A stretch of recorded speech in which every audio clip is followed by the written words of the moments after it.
Hello everyone, good evening. আগের ব্লগটা শেষ হয়নি বলে আবার এই ব্লগটা শুরু করলাম। এই পার্টে দেখাবো দুবাইয়ে সব থেকে ভালো চকলেট এখানে বিক্রি হচ্ছিল। দুই রকম মধু রেখেছে, একটা সাদা একটা কালো। এছাড়াও রয়েছে কুনাফা আর বক্সে করা চকলেট, সবই দুবাইয়ের। আরও অনেক স্টোর ছিল যারা দুবাইয়ের চকলেট বিক্রি করছিল। তার মধ্যে এই যে প্যাকেটগুলো মাত্র 300 টাকা প্যাকেট, যার মধ্যে মাত্র 10 পিস চকলেট আছে। এছাড়া পাওয়া যাচ্ছিল কাজু, পেস্তা, ঘি দিয়ে তিলের লাড্ডু, তিলের গজা, খাজা, এইসব আমাদেরকে টেস্ট করে দেখতে বলছিল। পাশেই ছিল আবার পাঁপড়ের দোকান। এর মধ্যে সব রকম পাঁপড় ভেজে রাখা আছে, কোনোটা রসুন, কোনোটা আদা দিয়ে, কোনোটা আলু বা কোনোটা চালের গুঁড়ো দিয়ে, সব ভেজে ভেজে রাখা আছে। যে প্রথমে টেস্ট করে দেখো, তারপরে নাও। সবগুলো মোটামুটি নয় আধা কিলো আর নয় 1 কিলোর প্যাকেট। আধা কিলোর দাম মোটামুটি 350 টাকা করে বলছে।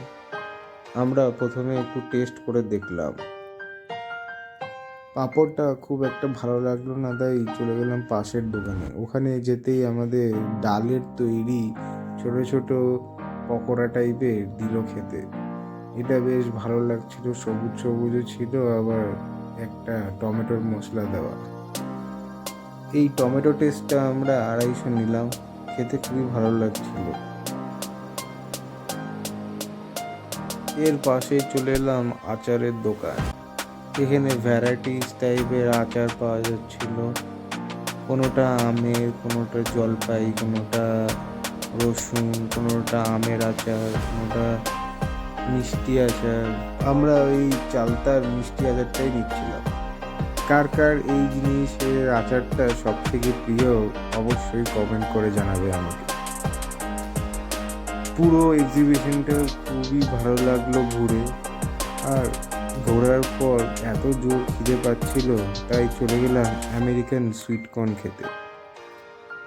এত জোরে খিদে পাচ্ছিল যে দাদা ভাইয়ের বানানো সুইটকর্নটার দিকেই শুধু নজর ছিল। দাদা ভাই খুব ভালোই সুইটকর্নটাকে বানাচ্ছিল। আলটিমেটলি রেডি হয়ে গেল এবং আমাদের হাতে চলে আসলো দাদা ভাইয়ের বানানো সুইটকর্ন। আলটিমেটলি সুইটকর্ন খেতে খেতে আমরা চলে আসলাম এক্সিবিশন থেকে বাইরে। ফ্রেন্ডস, 19 তারিখ অবধি চলছে চতুরঙ্গি মেলাটা, ঘুরে এসো, টাটা।